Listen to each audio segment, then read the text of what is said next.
Everyone, welcome to the afternoon session of our webinar series for today. So, before we begin our webinar series on portfolio making, we would just like to express again our deepest gratitude to all our followers, our 19,000 followers in our Facebook page, that is CHED Region 1. Please continue to follow us because we will be preparing another set of webinar series for the coming days and coming weeks. We would like also to acknowledge our 4,500 subscribers in our YouTube channel. That is CHED Regional Office 1. Okay, so just a few announcements. There will be no registration. We are not giving you any links for registration to participate in this particular webinar series. Just view us or like us in our YouTube channel and in our Facebook page. Look for those for our live videos for you to participate this particular webinar. For the e-certificates, we will be giving you the link where you can accomplish your feedback form and also the short quiz. That will be the basis for us to give you your e-certificates. And also for those participants who are experiencing blurred screen or blurred monitor, I guess okay naman po ang signal namin dito. I guess you need to check your connections. Yun po yung advice ng technical namin. You need to check for your connections kung bakit po nagkakaroon ng blurring of a screen or ng live shows namin sa inyong mga devices. Okay? What else? I hope our friends from the different areas, different regions who attended our morning sessions are still there. I hope our friends from Baguio City, Malabon, Cabanatuan, Lipa, Cagayan Valley, Quezon City, Pasay, Cebu, Laguna, Bulacan, Catanduanes, Davao, Bohol, Agusan del Sur, Caloocan, Masbate, Antipolo, Bukidnon, Cavite, Tagaytay, Usamis, Bicol, Sorsogon, Surigao, Camarines Sur, Cotabato, Mindoro, Bataan, Negros Occidental. I hope you are still there joining us to this afternoon session. And also our participants from Region 1. Okay? Our participants from the different institutions in La Union, Ilocos Sur, Pangasinan, and Ilocos Norte. Okay, so I guess our speaker is already ready to discuss to us about portfolio making. Okay, so allow me to introduce our resource speaker this afternoon. Mr. Louis Mark Plaza is an educator and a designer. Currently, he is affiliated with SEAMEO INNOTECH, Regional Center for Educational Innovation and Technology. He was formerly an assistant professor at Mindanao State University, Iligan Institute of Technology, and taught design, ICT, culture, and information users in society. He handled classes in basic education level, tertiary level, and in postgraduate studies level. As a Google certified innovator, Louis Mark is passionate in exploring the use of ICT in classroom and the cultivation of the 21st century learning skills of the students. During the fall of 2019, he was an exchange professional fellow through the Professional Fellowship Program sponsored by the United States Department of State. He had a 5-week work placement at Saylor Academy in Washington, D.C., and explored ways on how to increase access to open educational resources in Southeast Asia. Ladies and gentlemen, he is also one of the author of the teaching guide for senior high school, the media and information literacy, which is one of the core subjects of senior high school. This is part of the initiative of the Commission on Higher Education K-12 Transition Program Management Unit. So ladies and gentlemen, without further ado, I would like to welcome you all, our speaker for this afternoon to discuss the portfolio making. Let us all welcome Mr. Louis Mark Plaza. Hello, sir. Good afternoon po. Thank Okay, you. sir. Already set. So I will be giving you now the floor to discuss to us and to share to our participants how to make portfolio. Sir, take it away. Sure. Okay. Once again, good afternoon to everyone. The title of my session is A Beginner's Guide to Portfolio Making, some tips and tricks that I can share to you. So, the contents of the lecture would be, I will start with the purpose of portfolio making. We have to understand our why. Why are we doing portfolio making? And at the same time, I have to say that most of the things that I'm going to share this afternoon will be about digital portfolio making. However, at the end of the presentation, I would inject some of the tips that I can give for those who are teaching in low tech schools or communities. So the order will be, I have 10 tips and tricks, so it will be easy for you to follow. I mean, I have 10 tips, and some of these tips have tricks in them, and of course, a call to action in the end.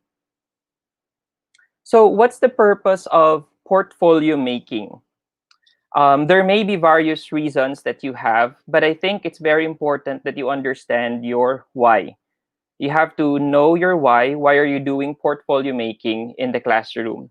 So the first thing that you might think of is that it's a way to organize students' outputs. Well, that is true because primarily portfolio making is when you let your students create many activities, and at the end of the course or the class, they just need to compile all of these and present it into one portfolio. And usually it's called like a student or a learner's portfolio. The second one will be it's a tangible or clear evidence of learning. So another way of looking at this is that you are very intentional in allowing your students to create activities that will eventually compile into a portfolio because you want to see if they really learn something from the course that you have. The next one will be it's a culmination activity of the course. It's a very nice thing to have for the students to just look back and how much is the process of the growth and the learning that they have from the start of the course until the end of the course. So in the case of when we wrote for the media information literacy tech teaching guide that we had for senior high, there was always an activity at the end of every session. I think for every 2 weeks or 3 weeks that we have, there was an activity that they can put in and compile for their portfolio. But the last one, of course, is that we want to look into how does the student get through the output? What is the process? It is a step-by-step process, and whereby students create, produce, develop various outputs to achieve learning objectives. So it's very purposive that when you allow the students to create these activities, you are also looking into what were your learning outcomes, what were the learning objectives that you had at the start of the class. Okay, so now let's go to our tips. So, tip number one, you have to know your learners. Aside from knowing your why, you have to also understand your audience. And I think I got this from Hootsuite, the We Are Social, and they update this quarterly. I have this one, the January 2020 stats. I think there's a new one which is in on April, but I didn't get that yet. But it's pretty much the same over the years. According to the data in the Philippines, we spend more than 9 hours on the internet, and on social media, it's about 3 to 4 hours on average. But here's the thing, while our students, we think that our students are digital natives, even though students are viewed as digital natives, many are far from producing any digital content. And I think we must change our mindset with regards to this, because we always think na, marunong naman mag-computer yan, or marunong naman mag-Facebook yan. So malamang, it's easy for them to do this digital portfolio. But actually, the case may not be true at all times. And we have to understand that the students still need the second tip, which is to scaffold the learning process. So in portfolio making, it's very important, that's tip number two, that we scaffold the learning process. When we talk about scaffolding, it is when we break down learning outcomes into achievable and measurable steps. For instance, you can't expect a student to create a short film without teaching them first about the importance of character development, of plot, and many other technical aspects of creating a film. So in scaffolding, you allow learners to build upon prior knowledge, then you introduce various and increasingly complex activities. For instance, when it comes to culinary arts, maybe you discuss first the basics of how of frying, of blanching, and then later on, students will be able to create their own recipes. It's also important that we provide structure. So when we tell our students, okay, write this essay or make this book report, it's very important that we provide structure to them. And when it comes to structure, we can look into this as more like a spectrum. Are your structures too loose or are they too rigid?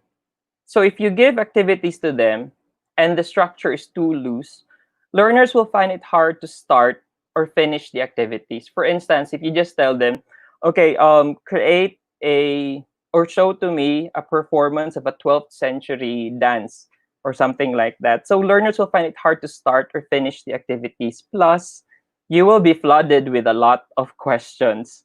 So for instance, if book report, maraming magtatanong, there will be a lot of questions like, where will I place it? Is it long bond paper or short bond paper? So these are the things that you're going to expect if your structure is too loose when you give instructions. If it's too rigid, the other end of the spectrum, learners will find it hard to be creative or feel that the activity is too limiting.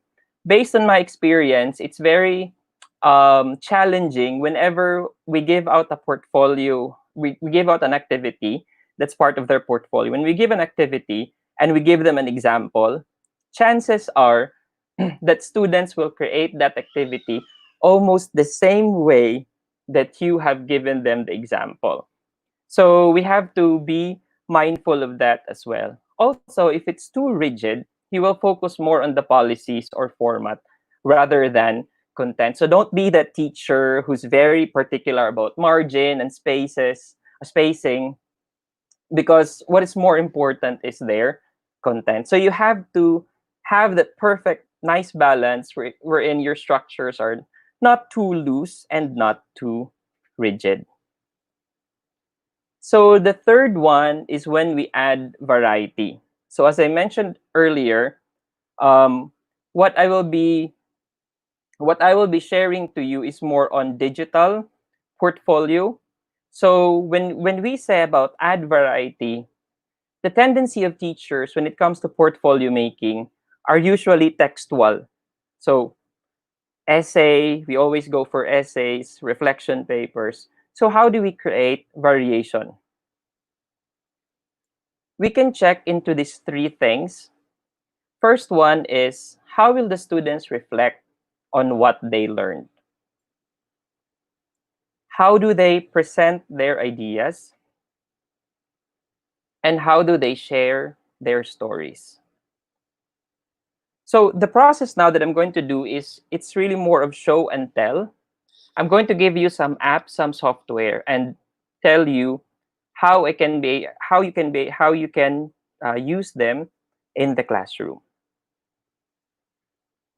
So just a disclaimer, some of these apps are free. That's good. Or some of them you can apply it if they have like an education program. But some of these apps are freemium.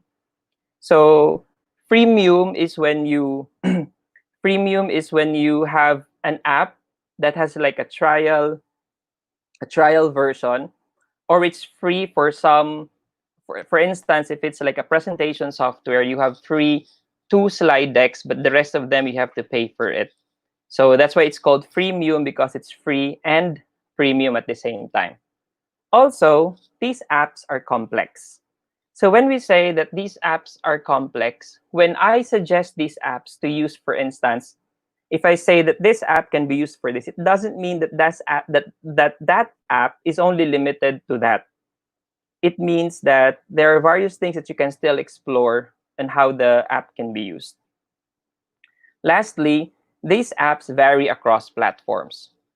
Worldwide, people are still into mobile phones, or still very mobile. So the thing is, most of the teachers, when they create lessons, they use desktop or laptop, but students use mobile and tablet. So you have to have that thinking that when you create certain activities, you have to imagine that what devices the students will be using. Okay, let's begin. I'll just drink water. So, on when you say reflect on what they learn, there are 3 things that I would suggest. The first one is blogging or journaling. This is very basic, and a lot of the teachers know this already. The second one is writing down ideas. And the third one is answering short questions. The first one, blogging or journaling. There's so many apps right now on blogging and journaling. And I think I would suggest, these are the 3 things that I would suggest: WordPress, Blogger, and Weebly. Primarily because they've been there earlier, when blogging started. And some of these were in the early 2000s. So when it comes to WordPress, there are many templates that your students can use. And the design now for WordPress is very intuitive. They're using like modular or block-based system, wherein it's very easy for you to add content, to add images. Blogger is one of those blogs that I have used when I was teaching before for grade 9. I think this was in the early days that I used blogging, that my students used blogging as well. I also allowed my students to use blogging when they reflect on a certain lesson. For instance, here, we were talking about ISTE standards, and I told my students to write down a learning log of what they learned about that lecture using their blogs. Here is another example wherein this is a project-based learning. The students were looking into how or which of the soil is effective in growing flowers and plants, and they created this. It was called World Under Our Feet. And they traced, like, for so many days, what happened to the plants when they sprouted until they eventually became a seedling. Blogger is very straightforward. It's just like having a word processing software. You can just write there your text and then your images as well, and then you can publish it. And another one is Weebly. Weebly is also used by a lot of students. I guess maybe because of its design as well. It's intuitive, and you can see also that it is block-based. Like, you can see the headline here, and then it's very easy to put an image and also the text part. So the next one is on writing down ideas. Now, you would wonder, like, why would writing down ideas be part of a portfolio making? As a teacher, for me, it's very important that students show the process of reaching or of completing an activity. For example, if I ask them to create an infographic, I just don't want them to show me the final infographic. I want to see the thought process. How did it all started? What were your brainstorming activities? How did you come up with that? So in writing down ideas, I would suggest to explore Evernote. Um, it is, I think this is a freemium account, and then they can just write down their ideas, but they can also share that to you later on. And of course, Google Keep. For Google Keep, what's interesting about this is, example, if the thoughts of the students are longer, they can actually extend that into a Google Doc. And at the same time, it's shareable. And then the third one is answering short questions. I think this is similar to the one I mentioned on writing down their thoughts. I just want to see their thought process. So my suggestion here are learning management systems or basic classroom management systems like Class Dojo and Google Classroom. And both of these things I've used in class. The first one is Class Dojo. This is a fun classroom management system, but it's actually intended for basic education, usually for grade school. But I tried it anyway for my college students, and they enjoyed it. It's like giving point system to them when they did something good in the classroom. But what is added now in Class Dojo is the portfolio function, wherein you can ask a question and students can just answer either in text, they want to record a short video, take a photo, or they want to draw something. And it's interesting, especially in the early part of creating an activity. Google Classroom has been launched in 2014. So for the last 6 years, it has improved a lot. Right now, what I'm exploring is when we create questions on Google Classroom and students can actually reply to each other. So then you also have that, you can see like how they receive the topic and what were their level of understanding of the topic or of the instructions that you have given to them. So those were the samples for when they want to write down their ideas. This time, when students present their ideas, so there are various ways. They can either present their ideas through graphic organizers, they can have infographic posters, explainer videos, they can ask experts, and of course, since it's presenting their ideas, making their own slide decks. So for graphic organizers, I have three here. I have Mentimeter, Slido, and mind maps. For Mentimeter, there are many things you can do with Mentimeter, but I think for portfolio building, students can create word clouds such as this. If they try to ask some respondents, and then all the answers of the respondents can become a word cloud, and they can download it as a JPEG, similar to Slido. So Slido can also have those word clouds. So it's really more like a survey, but at the same time, it's shown graphically. When it comes to concept maps and mind maps, I would suggest mind maps. The drawback here is that um, mind maps is free. It's an open source project. So the drawback is that it's a bit crude when it comes to the design. But so far, I've tried this and it's okay. I think there are more concept maps that you can try out as well. Infographic posters. Infographic posters has been a thing in the past 10 years, I guess, because people would like fast information and then they don't want it to be heavily textual in nature. So Canva and Pick2Chart are the apps that I would suggest. Canva, for most of you who know already Canva, they have education infographics. They have templates that you can just edit, and they have many elements like images, graphic images that you can add in your infographic. Now, what I like about Canva is that they recently launched their education program. If you're a teacher, just prepare your PRC ID and I think your employment ID, and you can apply for a free subscription for Canva. And then you can enjoy all the elements that they have in the premium account. Pick to Chart also has increased or has developed a lot over the years.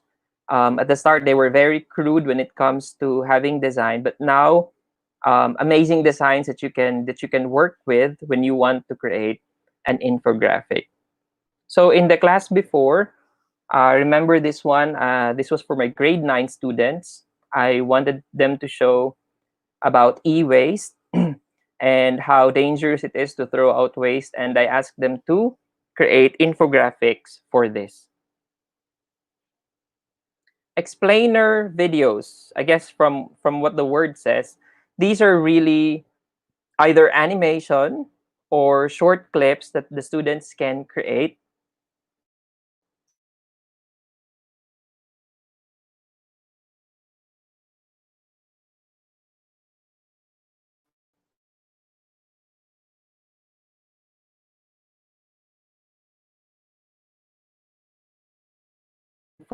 All these are really short clips that you can put in a timeline. So it's pretty much like you have a PowerPoint presentation, but instead of images, what you have is a series or a menu of many video clips. So if you create a video clip, if you create like a short video, you can just pick a scene for your video here in their menu, and then you can put it there and you can create like a story, or if you want to explain something.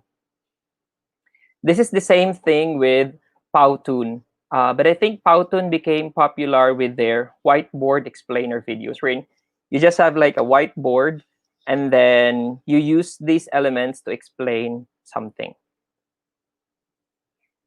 Asking experts. Now, the question is, why would asking experts be part of presenting ideas? I wanted to I want you to explore how students can be helped by other people when they try to create their own ideas or when they try to explore their own ideas. I remember that I think just 2 months ago, the 10-year-old daughter of my friend, she was building her portfolio, and one of her assignment was to ask people about who is their favorite Philippine president. Uh, it's quite a tricky question. And then but it's interesting because it's just a quick answer, and students can just put it there in their portfolio. So what I would suggest, if you would allow your students to ask experts, is that they use Padlet or Google Forms. So for Padlet is really like an online version of your corkboard. So if you have like a corkboard and you put there like many um, post-its, and then you write there your ideas, and then you share this one so other people can also share their ideas on the Padlet. So for instance here, this is from Lucy Reynard, and she was asking like, what are the ways to use Padlet in the classroom? This is actually an open Padlet, and anyone can also add their ideas here. For Google Form is pretty much used for survey, or if you want short answers as well. The interesting additional feature of Google Form now is that you can add images or files to it. Presentations. So when it comes to presentations, PowerPoint is of course still popular in schools, but you can also explore other online slides that you can download, or you can use also their templates. For instance, we have Google Slides, Slides Carnival, and Haiku Deck. Google Slides, you have many templates on Google Slides that you can use. For instance, here they have already templates for science fair, since they always have the Google Science Fair, the annual Google Science Fair. You have your book report and field trip. So these are templates that you can explore so that the students can use them as well. And of course, it will lessen your time to give instructions because the template is already given. Slides Carnival is a favorite when it comes to choosing free slide decks. And since a lot of you are already joining so many webinars these days, I guess you might have seen some of them have been using the slide deck or templates from Slides Carnival.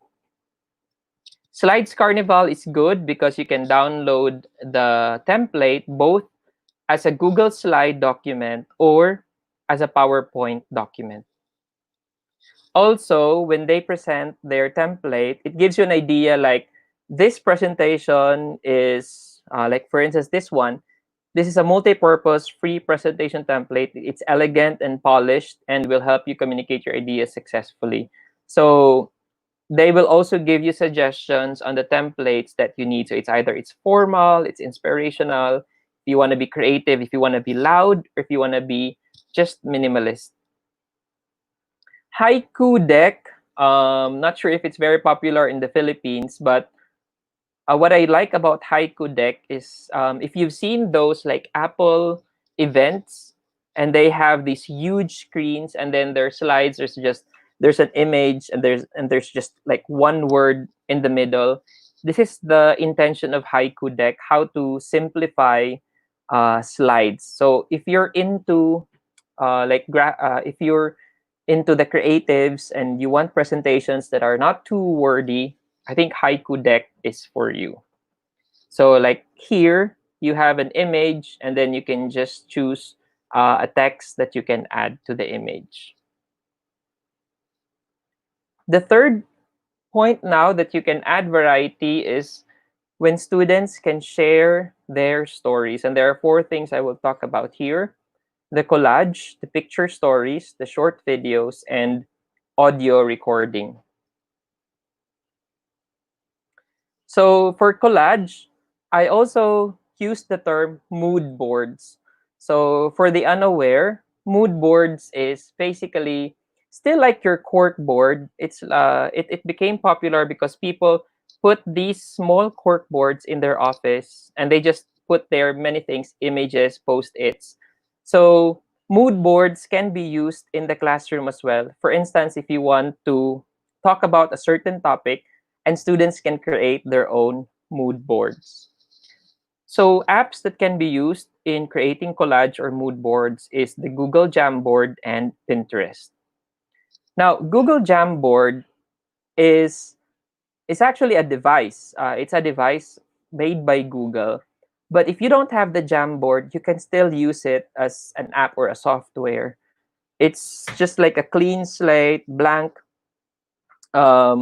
paper, and then you can just add there post-its, doodles. You can add there your ideas. So if you're going to use this, then students can show like their stories. They can show their brainstorming process as well if it's part of your portfolio. Pinterest, there are many things that you can find on Pinterest. And for instance, students are looking into ways in how to improve or how to grow a garlic. Then they can just type that in Pinterest and they can have so many information about that there. As a portfolio, you can ask your students to create their own boards on Pinterest and that they can curate it, and then you can grade them towards really more on the curation that they did. And they can also create their own boards or images here. Picture stories or photo essays. So aside from, since the topic is on giving variety, aside from them writing their stories, how about them explaining, how about the students explaining their stories through pictures? And there are two things that I would suggest here. The first one is Unsplash, and the second one is Pexels. Yes, wrong spelling talaga siya na pixel, so it's Pexels. Unsplash.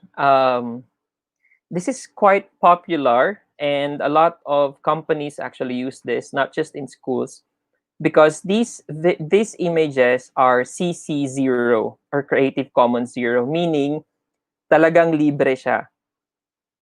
You can use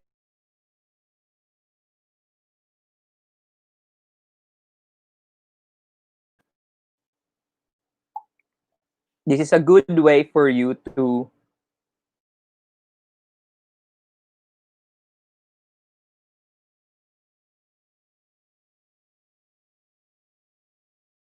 and the second one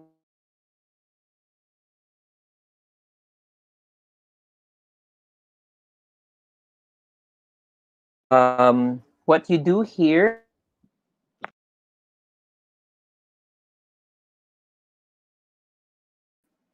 Hello, Sir um Mark. yes. Kindly check your internet connection. I guess we're losing you. Sorry. Okay. Okay. You make Ngayon continue po. if it's okay po. Okay na po, okay na po. Okay na ba? Okay na po, sir. Okay. Sorry.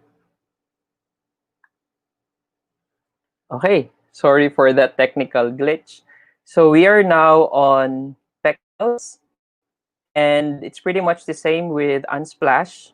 You just type here the images that you want to look for, and then you can use that in your activity or your photo essay. Short videos. Now, for short videos, it's really more on when where are you more comfortable with, like the devices that you use. For instance, I use usually I use Apple devices, so I'm comfortable with Splice and iMovie. iMovie for me is very easy. I think it's really very good for beginners. However, it's not also for everyone. So I suggested here some things that you can use if you're using Windows or Android. So just a disclaimer, I haven't really tried these short video or sorry video software, but my friends in the edtech community suggested Movavi, InShot, and WeVideo. So the first one here is Movavi. So you can just check this out, and then InShot, using your cell phone, you can edit videos, and I think you can do a lot like merge. You can split the videos. You can adjust the speed, so you can do like some slow motion kind of videos. And WeVideo, what I have found here with WeVideo is that they have like templates that you can use. And then lastly would be audio recording.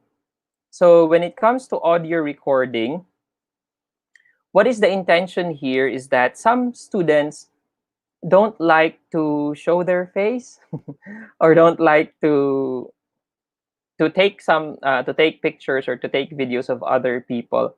So since the topic is adding variety, some students may be comfortable with just hearing their voices or recording their voices. So I would suggest that when it comes to audio recording, you try to explore the Facebook audio library. So this is not for recording per se. I just put it here because audio library provides free music and sound effects that can help students enhance their audio recording. And they also have like sound effects that you can add in the recording as well. But when it comes to really audio recording, the one that I've tried is GarageBand, and this is for Apple. And basically, the purpose of the GarageBand is for you to create music if you don't have like a band. So you have here different instruments. You can just put here all the tunes that you want. But you can also use GarageBand for if you want to start like a podcast or if you want to record as well. So this is something that you can explore. So there you have it. The three things you have when you the three things that I could suggest when you want to add variety to the portfolio activities that you would like your students to create. So you have to look into How will they reflect on what they learned? How do they present their ideas? And how do they share their stories? Some of the apps that I may have presented may be limited, and I guess some of you would have better suggestions on the apps that you have been using now. So I guess just for a guide, these are the things that you can look for if you want to diversify or if you want to add variety to your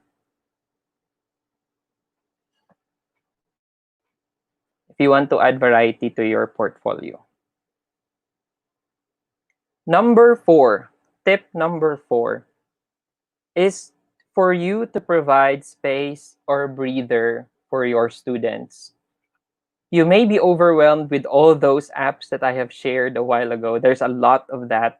And imagine if you were going to allow your students to use all those apps, perform all those activities. Now, that's just overwhelming as well for them. Remember that the students are not only enrolled in your course and that they have other subjects as well. And those other courses may require other projects as well, or even a portfolio.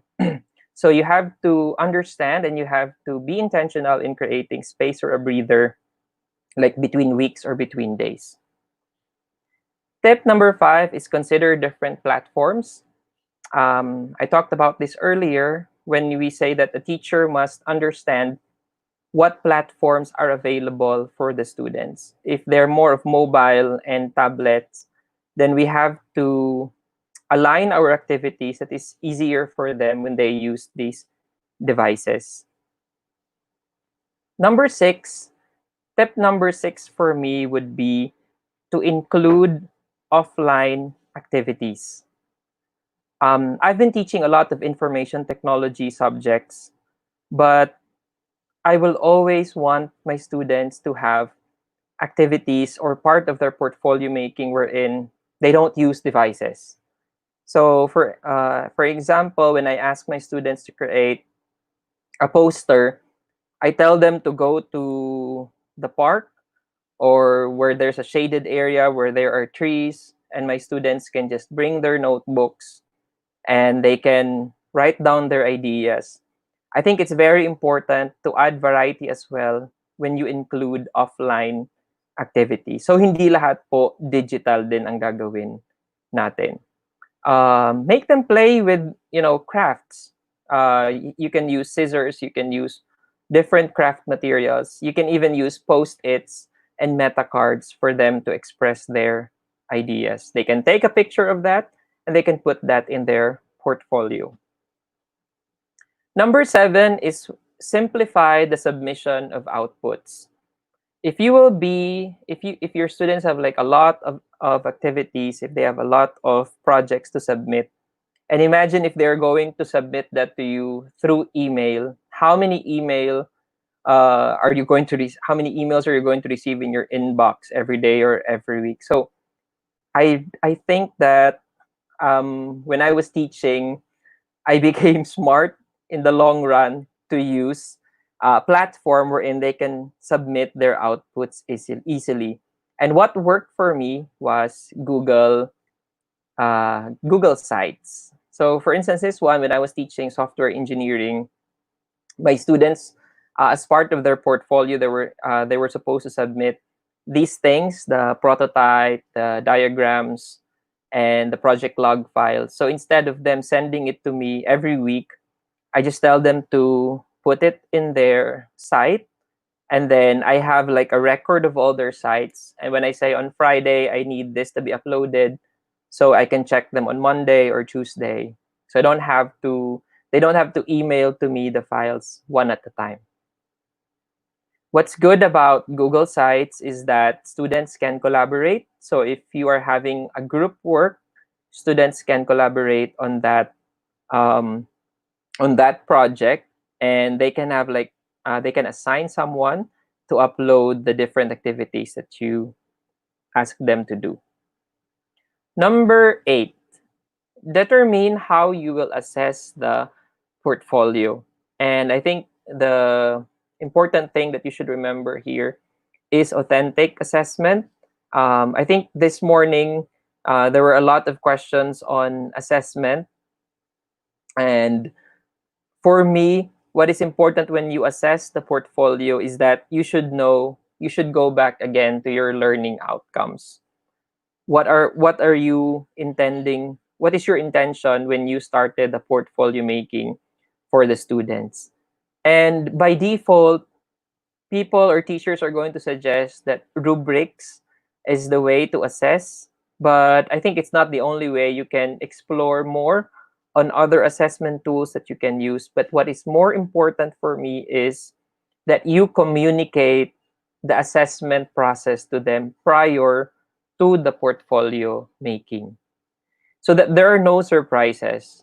They know like the breakdown of the scores or the grade, how will they be rated. I think that is more important when it comes to portfolio making. And if there are any changes along the way of how they will be rated, then you communicate that as well to the students. Tip number 9 is that you don't forget to give authentic feedback as well. For me, the role of the teacher is that the students did their part. Okay, they created these activities, they compiled their portfolio. But as a teacher, what your role now is to give them the feedback that they need. And when you give feedback, make sure that these are not generalized feedback. For instance, I really take the time to identify like a specific portion, like in the poster, I really like this content here, but next time, can you change the font? Can you use this kind of font so it will fit like this one? Or the proximity of this image to this one, because the students will appreciate that, and it's something that that's like a work life skill that they will have when they enter the workforce. And lastly, tip number 10 is to ensure student privacy. So, how do we ensure student privacy? The first one, I think, is that we do not suggest dubious sites that are not very clear with their data privacy. For instance, now, medyo sikat ang TikTok, right? TikTok is gaining popularity, especially with Gen Z. And there are also teachers who are using TikTok as a learning platform, and I have no worries about that. But my concern, I've no questions about that. My only concern is that how do we ensure student privacy when it comes to social media? There are teachers who use Facebook. There are teachers who use other forms like messengers when they communicate to their students. So I think as a teacher, you will have that control on which apps that you are going to allow for the students to use. Okay, so the question now is, what if I am teaching in a low tech school or community? My answer to that is the first one. I mentioned that when we add variety, we have offline activities. And these are some things that you can do. For starters, you can begin with templates. If you want your students to create a portfolio, you can create templates, or if you don't want to limit their creativity, you can ask them to just get any piece of paper, but with very specific instructions on what they're going to do. Also, the last one, my suggestion is that the apps that you have seen a while ago, these are apps that are based on offline activities like mood boards and collage. These are things that you can do with or without computers. So if you just look into like the foundations or the basic concepts of these apps, then you can actually translate that into an offline activity. So now I have the call to action for you. If you have a paper or if your laptop is open, for those who are using phones right now, I think it will be difficult. So maybe you can get a piece of paper. Okay. And try to create these three columns. You have here explore more, try, and park. So the first one is explore more. So what are you going to put here? So the things that we're going to put here will be the apps that we have just discussed. Explore more are the apps that you have been using already, but you wanted to explore more their capabilities and how you can use them in the classroom. Try is when you've heard this app, you've seen this app, but you haven't really tried it. So maybe this is now the time for you to try these apps. And then park is you've seen this app or you've heard this a while ago. It's interesting, but you just can't find like the relevance yet in how you're going to use this in the classroom, so you can put this in the park column. So for instance, for me, I wanted to explore more on Google Classroom. There are a lot of features that are added right now. In fact, I'm attending a session on Saturday just for Google Classroom, just to see what are the new updates on Google Classroom. And then also Google Sites, I want to explore more. There's a certain feature there, the carousel. I haven't explored that yet. So I want to put that here in explore more. In try, I want to try the We video. Uh, Friends in the EdTech community are promoting this. It's easy. It's very easy to use. So I'd like to try that. And then there's also Biteable. I'd like to try the Biteable. I already started doing it, but I want to really save the video and see how it works. By the way, for Biteable, since it's a freemium account, if you just get the free account, you're gonna get the watermark on the side. And then the last one is Park. Movavi. I've been hearing about this. This is a video editing software, as mentioned a while ago. I haven't tried it, but for now, I just want to park it because I have too many video editing softwares already.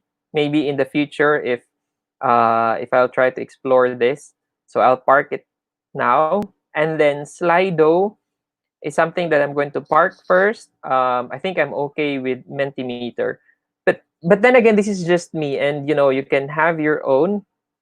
You can have your own paper wherein you're going to put this: the explore more, try, and park. You can also write it down. You don't have to draw the icons. Okay. Another thing that could help you is when you join a group to grow. And my former students and my current students, they we created the I created this group. It's at bit.ly/edtechph, wherein we'll just share any apps, any updates that we have, maybe even links to seminars like this right now. I just hope you don't have like an overload of webinars yet.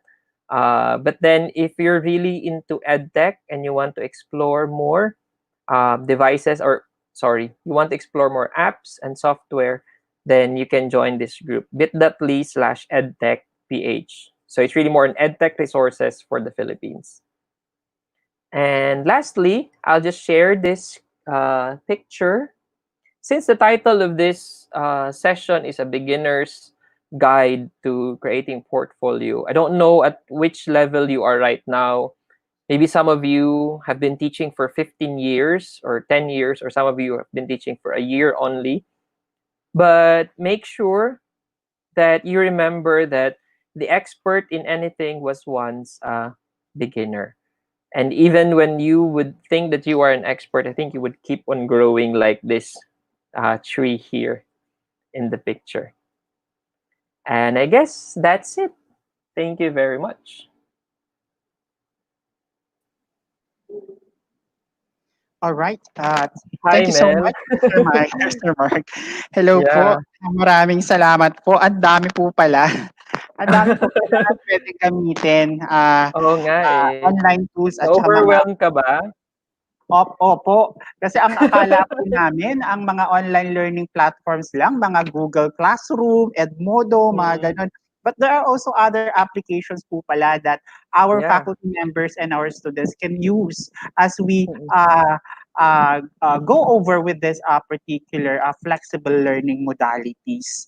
Maraming salamat po, Sir Mark, for providing Thank us you. various tips on how our participants can improve, enhance their presentations as we transform to what we call flexible learning. Okay. Okay. So before we proceed with the open forum, Sir Mark, I would just like to go or to run down the different participants just to give you an idea on how broad our audience is. Sure. Okay, so thank you very much to our participants from Pasay, Masbate, Aklan, Sultan Kudarat, Benguet, Iriga, Malabon, Camarines Sur, Bacolod, Bulacan, Iloilo, Surigao, Davao, Quezon City, Pampanga, Cagayan, Navotas, Iligan, Antique, Lipa, Laguna, Pampanga, Davao, Basilan, Marindoque, Bataan, Bohol, Zamboanga, and also the different provinces in our region, La Union, Pangasinan, Ilocos Sur, and Ilocos Norte. And we do have also audience from India, Sir Mark. Congrats, Wow. international audience. Okay, Sir Mark is already ready to answer our questions. Okay, so may I request our tech team to post our first question?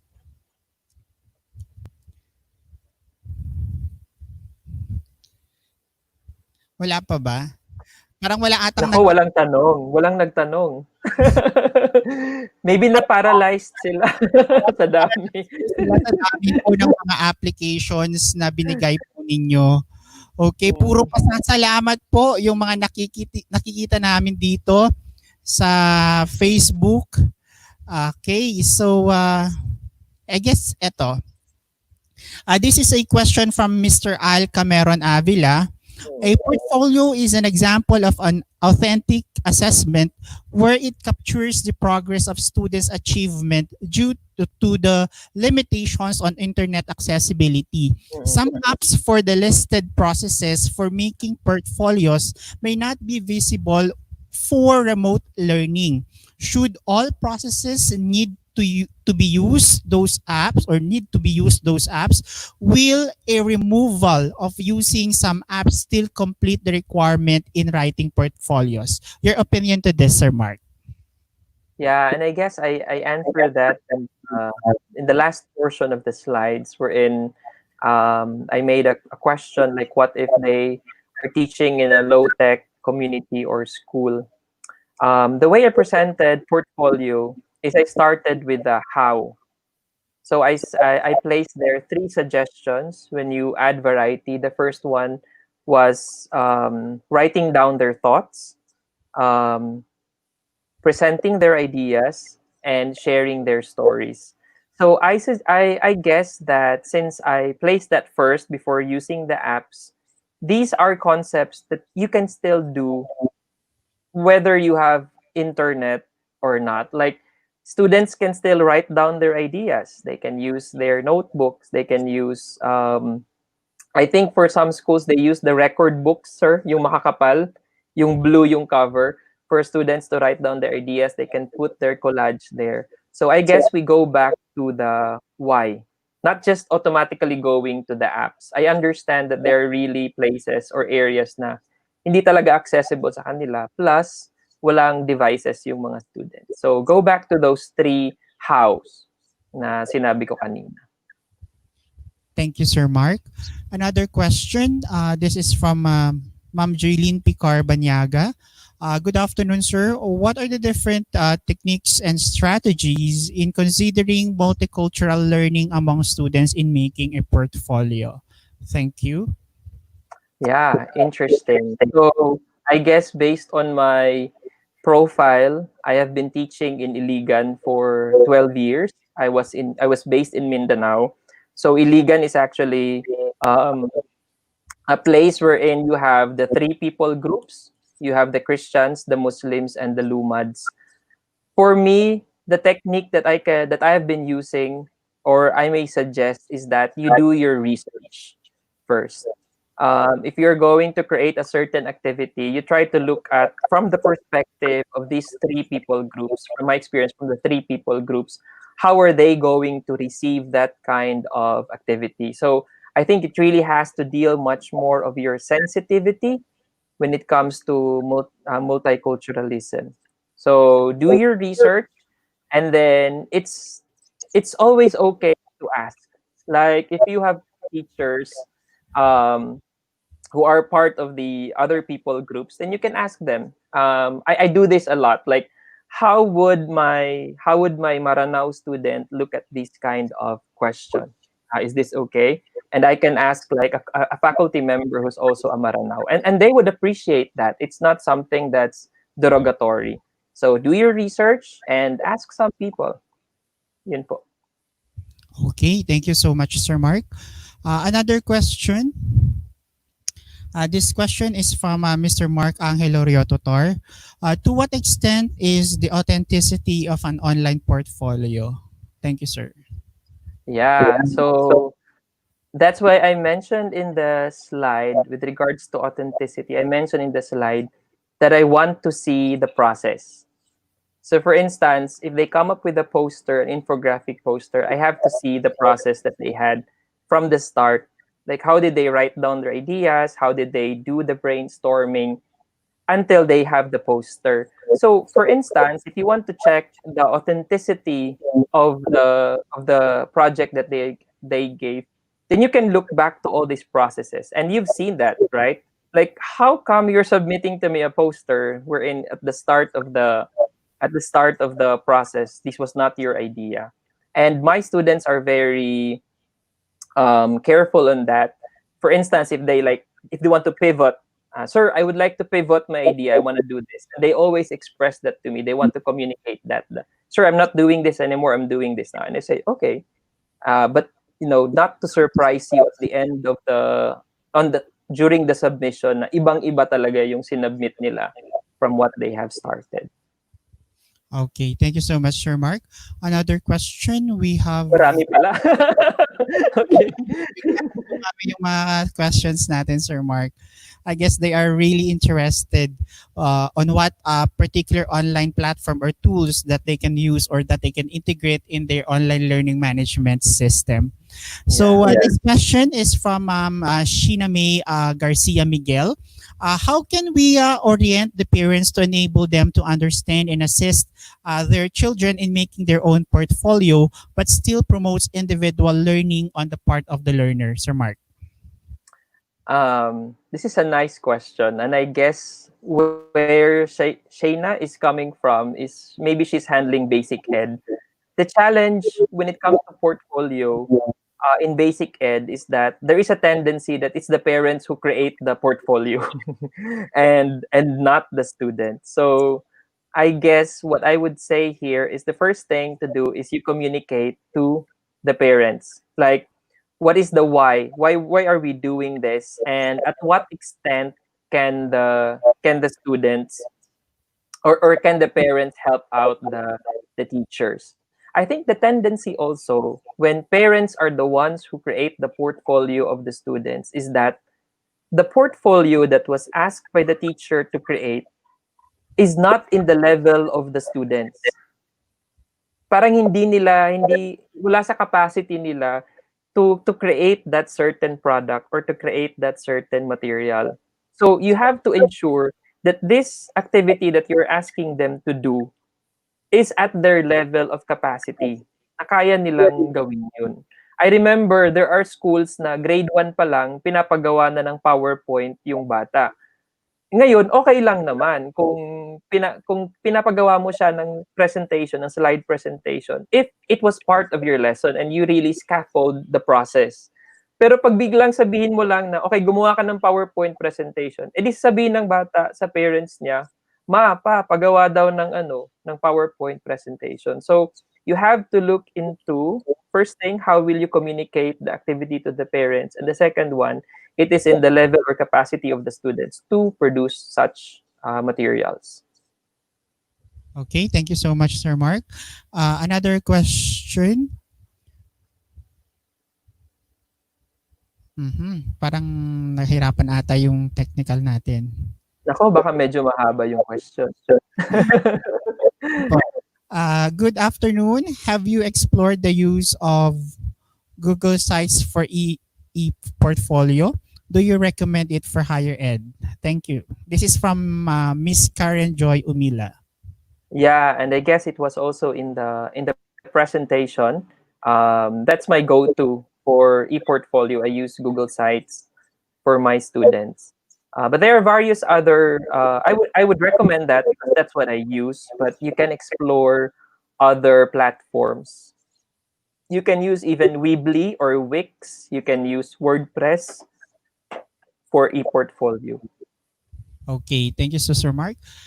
Next question. We have from Miss Judith Secusana. With so many apps to choose from and students with different capabilities in terms of gadget and connectivity, how can I make sure that the students are graded fairly and equally? Oh, that's an interesting question. Um, as much as we want to be prescriptive of the apps that we would like them to use, it will also be limiting, right, to their creativity. So, if you're the teacher who provides this assignment or this material to produce, let's say video, and then you just open this, you can use any video software. Of course, there are many other video softwares that has more capabilities than some of the video software or apps that you're just using on your phone. So I guess it is the teacher's role now when it comes to rubrics that you give more points or you give more weight on the content rather than on the technical aspect. But again, it depends also on the course that you are teaching. Because, for instance, if the course is on filmmaking, that's another story, right? But if you are like just teaching generalized courses or not really specific to filmmaking, then maybe you should give more weight on content, the thought process that the students have done for the project. Okay, thank you so much. Another question. This is came from Miss Mabel and Lopez. Thank you, Sir Mark and Shed Region 1 for an interesting webinar. What do you think are the limitations of online portfolio making? Are those aforementioned apps can be used in different subjects and courses? Sir? Limitation. What are the limitations of online portfolio? I guess the elephant in the room would be internet connection and availability of devices. That's really a limitation when it comes to online portfolio. But with regards to are there limitations when you create an online portfolio for the students? It really depends on the learning outcomes that you have.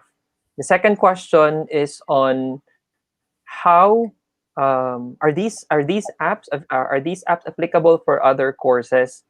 I guess the activity where I had the explore more, the try, and then the park. It's really for you to decide like which of these are applicable for your subjects. And I guess almost all subjects start with concepts and theories. And when it comes to application, then you need to decide on how they're going to do that. But all subjects would require students to reflect. But that's just my take.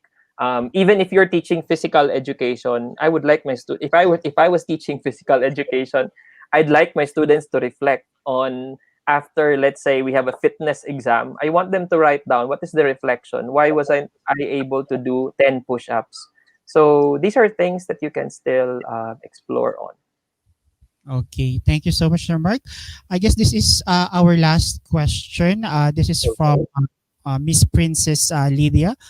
There is a notion that portfolio are all about appearances. In an online learning, how can we ensure that students were really engaged in the process of making a portfolio? Yeah, that's a nice question as well. That's why in the presentation, I've always pointed out that the process is important. I want to see their thought process. So it's part of the things that you collect. It's part of the things that they submit. For instance, when I was teaching website design, the product is really the website, and the website is just what you're going to see. But the things like the small things like the wireframe, how did they create the wireframe? They can use pen and paper for that, and they can just draw that in a sheet of paper, and I want them to take a picture of that and send and post it in their e-portfolio. And sometimes my student will be wondering, sir, why would you need that? Like, if I were the teacher, I would want to see the website. I don't want to see these kind of things, the things that I write down on paper. And I say, that's how I see the authenticity of the portfolio that I'm requesting from you. So include in your sub include in the submission, include in the submission of outputs, the processes that they did when they created the portfolio. I think I placed also there, one of the aspect is how do they answer the questions, even just short questions, how do they answer that? These are things that they can take a picture or copy that and post it somewhere in their e-portfolio, and then you will see their thought process, how they think. All right. Thank you so much, Sir Mark. Talagang pinahirapan tayo ng mga participants. But anyway, this is just a commendation from one of our participants there. This is from Miss Grace Basquinas Brizuela. Thank you very much, CHED Region 1. We are introduced to many options and avenues that teachers can use for flexible learning. Hats off to all the resource speakers. They're all highly competent, and congratulations, Sir Mark, for that very informative discussion regarding various tips on how our faculty members and students can improve their outputs online. Okay, so on behalf of our regional office, CHED Region 1, may we request you for your concluding statement to all our participants, sir? Wow, concluding statement. I guess I think for every talk that I have, I will always say that computers aren't magic, teachers are. And this is not something that I created, but I always wanted that to say to the students. So computers aren't magic, teachers are.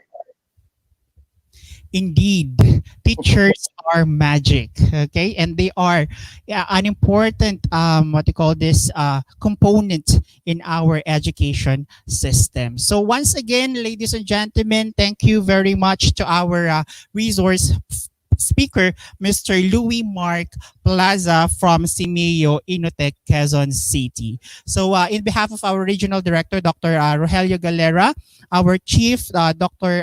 Danilo B. Bose, and Ms. Nympha Bueno, maraming salamat po for staying with us. Maraming salamat po for sharing your thoughts, Sir Mark, to all our 1,000 participants to this afternoon session of our webinar. Okay, so ayun po si Sir Mark. I hope na tuto po tayo lahat regarding different online platforms, online tools that can be used as we transform or as we use a flexible learning to our to provide teaching learning experience to our students. Okay, so for the